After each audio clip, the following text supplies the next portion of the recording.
Hello, everyone, and welcome to Gradcast, the official radio show of the Society of Graduate Students here at Western University.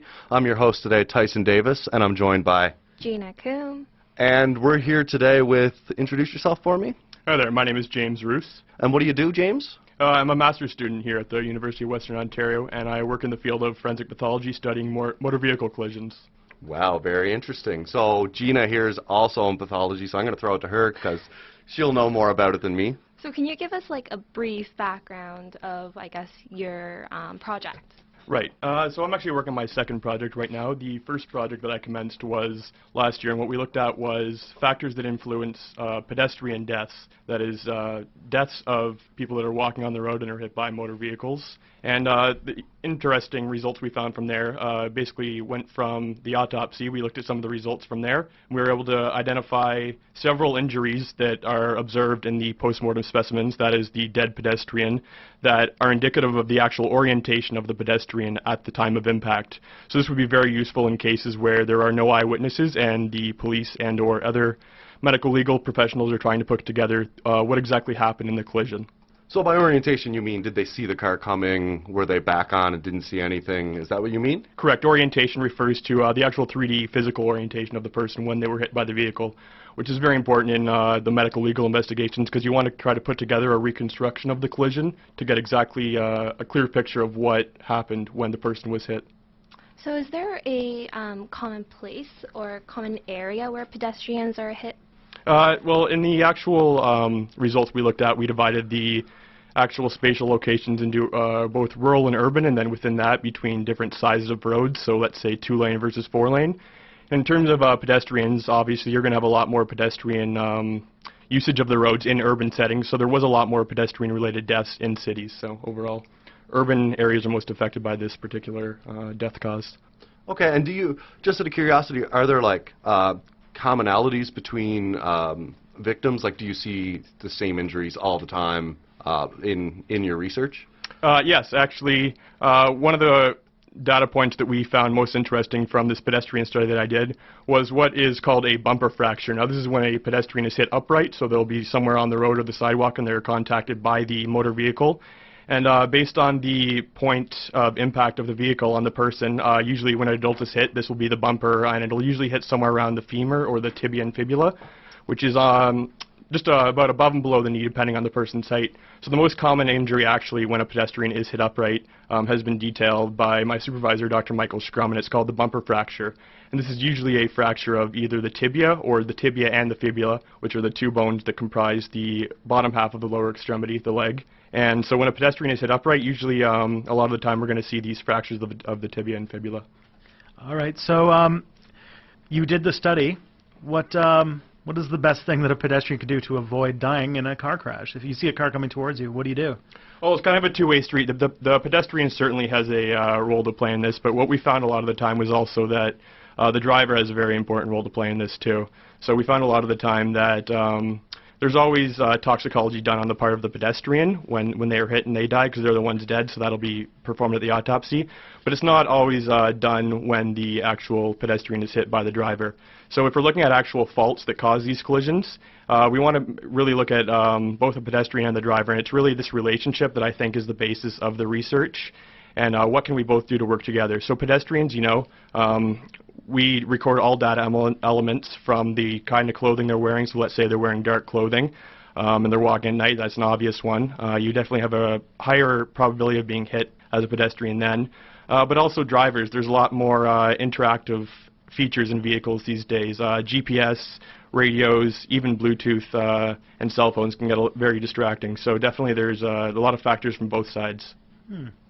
So kind of moving on, so that was your first project, am Right. I right? Okay, so then is that part of your master's project that you're working on right now? That's not part of my master's project, no. The master's project I'm working at now, we're not dealing with strictly pedestrians. What we're doing is all motor vehicle collisions that have involved a fatality in southern Ontario.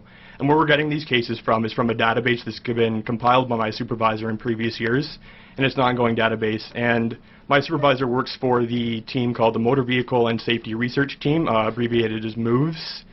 So this database contains data both from fatalities, so people that have died in car crashes, and as well as people that have just been injured. So this would be data from hospital records that we have as well.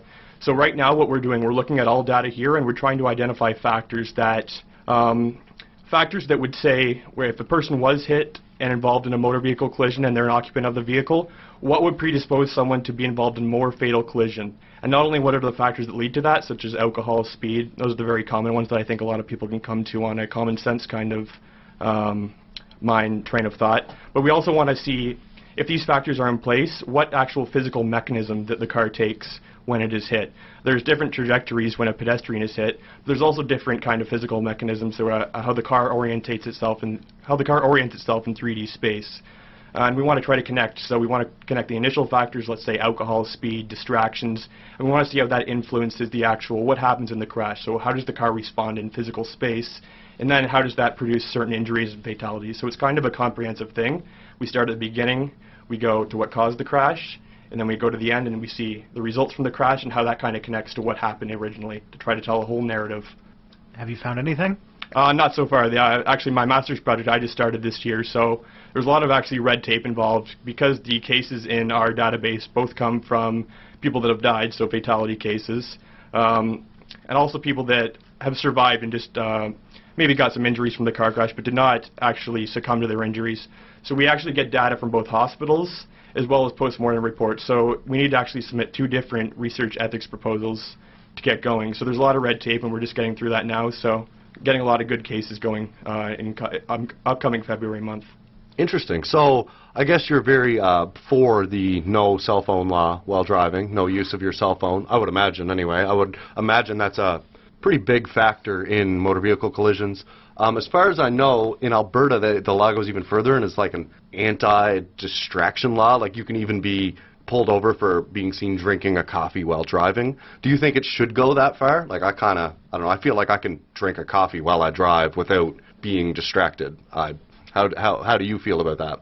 That's right. Well, this is certainly a larger debate than my project would encompass, but in terms of distracted driving, I feel this, in this particular case here, I feel a cell phone would distract me a lot more than perhaps drinking a coffee.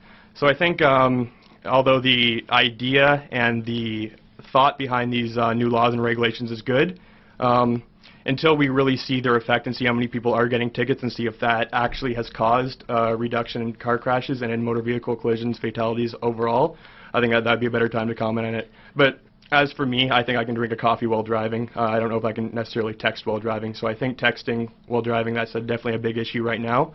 In terms of really taking it to the next level and banning anything except gluing your eyes to the mirror and out the window the whole time, that's where it can get a bit extreme. What do you think of some of the stuff we've done in Ontario that seem like laws drawn by actuaries rather than politicians? Like recently a law passed where despite you having a full license, your alcohol tolerance doesn't come into effect until you're 21 years old. Do you see that? I don't know. Do you see like a thing about that area of being under 21 but being full G licensed, but also being within your alcohol tolerance but not at 0? Like, is that really?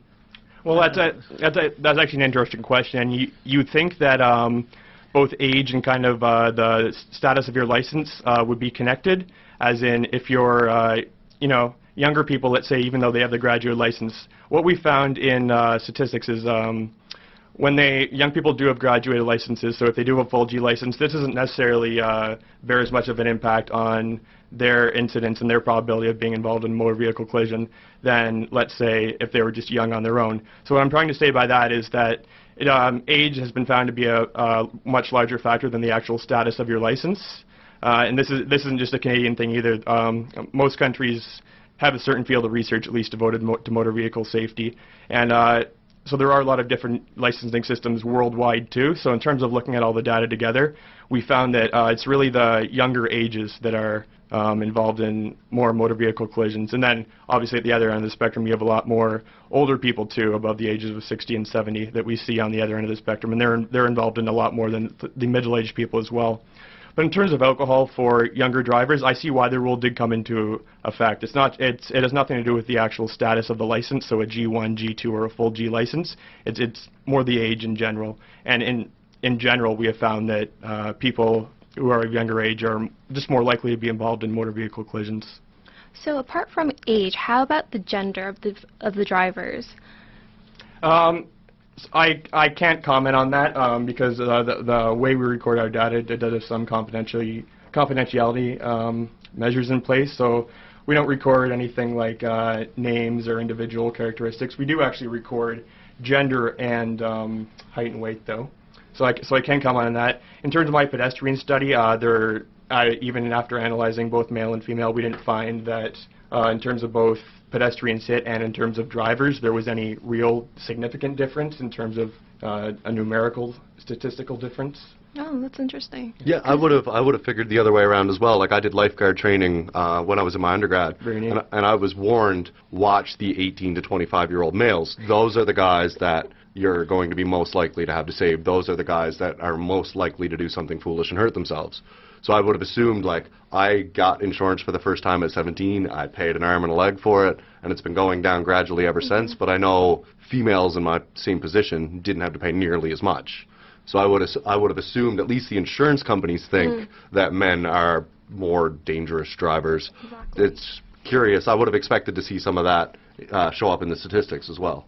That's very correct, and that is actually one of the variables we are going to be looking at as I do my new study starting this year. So now that we're actually looking at not just pedestrians that are hit, but actual all motor vehicle collisions and actual occupant injuries and occupant fatalities, we are recording whether or not it was a male or female occupant. We're just not recording anything past that level of confidentiality, such as names and stuff. So if there is something involved in male and female, and one is more likely to either be involved in a collision as the initiator or as the victim, we will be able to pick that out. Do you guys work with insurance companies? Personally, no, not for my research project, but the database I'm using that was constructed by the MOVES team, the Motor Vehicle Research Safety team, the way they get all their data, it's a very eclectic nature. It's a very eclectic gathering process. So they'll actually work with police departments, they'll work with the coroner's office, they'll work with people in the manufacturing and mechanic industry, and yes, they do work with people in insurance if on individual cases, on a case-by-case basis. So if a certain amount of information related to a case, let's say the insurance aspect of a motor vehicle collision, if that is relevant to the case, it will be documented, and so that kind of information will be in the database, correct? Yeah. I can just imagine your results would be very interesting to them. Yes, yes. Just to go back a minute to the involvement of alcohol in motor vehicle collisions. Here in Ontario, it's, what is it, 0.05 less than 0.05 and you're fine. Between 5 and 8, you blow a warn, and above 8's impaired. Right. In Newfoundland, it's 0. If you blow 0.0, if you swallow your mouthwash and you blow into... You have to be stone cold sober to be driving. Stone cold Yes. sober. Which do you think is a more reasonable way of going about it? Because I personally, in Newfoundland, it kind of kills me. If I go out for dinner with somebody, I can't have a glass of wine. I can't have a pint with my dinner. Whereas here, everybody has a pint with dinner. Everybody has a glass of wine. Do you think that at that level it makes that much of a difference? Personally, I think it all, once again, comes down to the individual. If you do blow below 0.05 and you have had a drink and you don't feel like you should be operating a motor vehicle, I think even though the law says you can be operating a motor vehicle, I think if you know in your head that you really shouldn't be doing this, say you feel dizzy, say you're just, something's not right, you shouldn't do it. On the other side, though, there might be some people that have 4 or 5 drinks in a very short period and blow much above a 0.08, and they still feel they have the confidence that they can drive. So the big issue here is really what it comes down to is people think the government is trying to regulate their personal activity, and that's certain issue there. That is something to be discussed further. Certainly not in my field of research, but I would think that a strict yet not completely eliminatory approach to drinking alcohol while driving a motor vehicle is what we have here in Ontario, and I think that's probably the best system. So I'd advocate that over a complete Zero tolerance. Zero tolerance, yeah. Yeah, I think originally it was set up in Newfoundland because we had so many, impaired driving collisions and impaired driving related tickets and cases that would come up in the courts that they just said, screw it, nobody's allowed to drink anymore. Correct. And whether or not it was a good decision, it has been effective at least. Just based on what you said, after they said zero tolerance, did the numbers go down at all? Do you know? I think, but I mean, that's not something I really know much about. But I think, as far as I know. Getting away from intoxicated or possibly too young to drive or too something to drive, given the studies you've been doing and studying the research you've been doing, what would you say are dangerous habits that someone might not expect are dangerous habits when driving a car or when being a pedestrian? So when we look at our data, we look at factors that cause collisions in terms of whether they're a vehicular factor or whether they're a human factor or whether they're an environmental factor. So something like a human factor would be what we just talked about, either intoxicated driving or something like a younger age or their licensing status. An environmental factor might be something like the type of road, the weather you're driving in. A lot of people will go out and they'll drive when it's in adverse weather conditions. We always see this car slipping around, sliding on the road, especially the past couple weeks. So certainly there is a correlation between negative weather and an increased amount of at least motor vehicle collisions, not necessarily fatalities. I haven't found that yet. And in terms of actual vehicular factors, in my past pedestrian death study, we classified these vehicles into 3 different types. So we had HCV, which was heavy commercial vehicles, so that's something like a transport truck or recycling truck. We had LTVs, which were light truck vehicles, so that's something like a Ford F-150 or an SUV, a pickup truck. And we had passenger cars, so that's something like your sedan or coupe. In terms of pedestrians being hit, we didn't see a large correlation between any one type or the other, but it is definitely something I am excited to look into going into this study that I'm doing, where we encompass all of motor vehicle collisions in southern Ontario involving fatalities or occupant injuries. I'd like to look at the actual car type, so both the make, model of the car, weight of the car, and see if one particular physical feature of the actual vehicle predisposes someone to a particular type of injury. I think that's a very interesting point in my research. That is very interesting, because as far as I know, insurance companies, I don't know if this is fact, so forgive me if I'm wrong, but as far as I know, insurance companies base their rates, one of the factors is color. As far as I know, if you have a red car, you're more likely to think it's sportier, and so you'll drive it faster. I do know they do base it on number of doors. So if you have a 2-door car versus a 4-door car, you get charged more for the 2-door because it's a sportier car. I mean, that didn't really make sense to me when I had a 2-door 95 Hyundai Accent. It didn't really make sense because it was a Hyundai Accent. It's not a sports car. But I can see like very interesting results coming out of that kind of research. Right. And I think the actual correlation there between insurance rates and the actual type of car you have, color is certainly interesting. Whether I agree with that or myself, as a young person, maybe if I got a red Beamer with 2 doors, I would get charged a lot more than my mom's Jeep Liberty driving that around, right? So it does affect me personally. In terms of where those numbers actually come from the literature, from past research, their rationale for that, you'd have to ask the insurance companies, I think. But it does make sense just from a psychological perspective that a young person driving a red Beamer is more likely to be in an accident than someone driving a larger minivan or something like that. Maybe just looking at it, that their rationale. Did you see any correlation between this? Because this is something that especially drives me crazy when I'm walking around, is people with their head down, just texting or whatever, doing whatever they are doing on their phone, not paying attention to the traffic around them, not paying attention to other pedestrians. Did you see that show up in your research? Like pedestrians that were on their phones were more likely or less likely, or, did you see any of that in your research? Absolutely, actually, and thank you for mentioning that. That is the other side of the coin to distracted driving. As I said before, the pedestrian has a role to play as well. We did see people that, not necessarily using their cell phones, but whether they were engaged in a conversation with someone else, whether they were under the influence of alcohol or drugs, that's also considered a distraction, I'd say.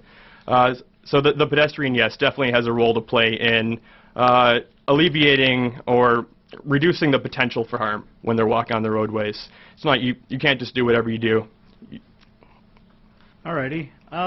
So let's move into another topic that's been rather close to our hearts, because recently a young student, a 23-year-old student, not a student. No, not a student. No, they weren't a Western student. But a 23-year-old man was killed on campus. Yes. This week. Yes. I believe, actually last week. It was Sunday, yes. Yeah. On Sunday. Yeah, so it was a Mr. Braz. And, I mean, I could imagine that made a lot of headlines in the office, in the vehicular area. Could you, I don't know, did anything happen at the office? Did this come up? Right. Well, the case is ongoing, so anything related to the case will be confidential. But yes, it is definitely interesting to see a case hit so close to home and definitely involving my field of research. And it kind of, reading it in the media exemplifies the importance of the tools that are coming from the research I'm doing. From the medical legal aspect, I believe reading in the London Free Press, there are now criminal charges resulting from this case from the driver of the vehicle. I think 2 of the select charges, I believe one's an impaired driving charge, and I believe one is also a dangerous driving charge. So in terms of where those charges would have actually come from, say I was analyzing this case, once again, my research doesn't involve laying blame on anyone, doesn't involve the actual persecution or legal aspect of it. That's not what my research is about. It's more to give forensic pathologists a tool to work with. But if I was looking at it, the way my research would have deduced that, obviously impaired driving, you would have done the toxicology on the suspect. In terms of the actual dangerous driving, now that's very interesting. There's a couple different ways they could have come to this conclusion. Now, after there's a motor vehicle collision, it's very common to have a collision reconstruction expert. Now, this is either someone that works with the police department that they have on permanent hire, or this will be someone from an outside collision analysis firm. So they'll come in and they'll look at a certain amount of physical parameters related to the collision. One of the very useful ones that a lot of cars have in them now is actually what is called an event data recorder. And this will be constantly recording in your car as you're driving. A lot of GPSs actually have it bundled with it. And what it does, it'll record changes in velocity. It'll record every time you hit the gas, every time you hit the brake. So using these kind of quantitative variables that we get from these event data recorders in these cars, you can kind of put together the narrative of what happened right before the crash. So it's very useful in actually finding out what happened if you don't have any eyewitnesses accounts, and even if you do have eyewitnesses accounts, to confirm what happened.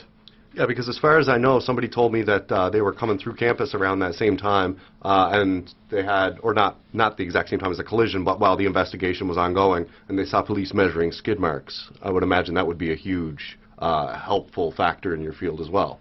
Correct.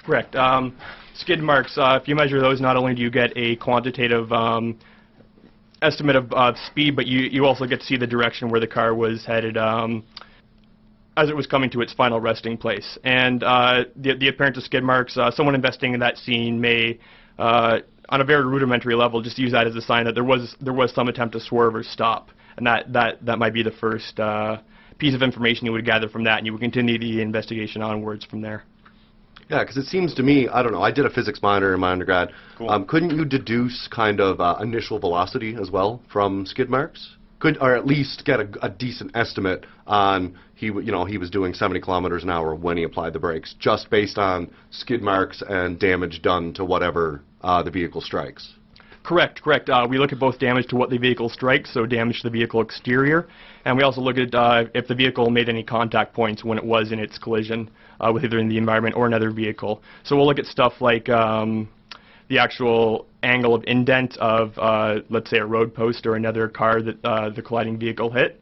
And yeah, so there is a lot of velocity measurements. In terms of actually analyzing the skid marks, in cars that have this event data recorder, we'd obviously use that information over these physical measurements, but that doesn't mean they wouldn't be done alongside. But in terms of getting an actual velocity, computerized measurements with these event data recorders are favored over actual physical scene measurements if they are available. Of course. Just because they are more precise. Yeah, but if you got like a 1984 Dodge Caravan driving down the road, I'm guessing it probably doesn't have one of these recorders. Not bundled in the vehicle itself, but like I said, a lot of portable GPSs will actually have one bundled as well. So if someone's using that, it could be used as well. Interesting. Yep. So what's something that you found in your research that somebody out there listening on the radio right now might actually find surprising? So it's something maybe that you found that would be unexpected.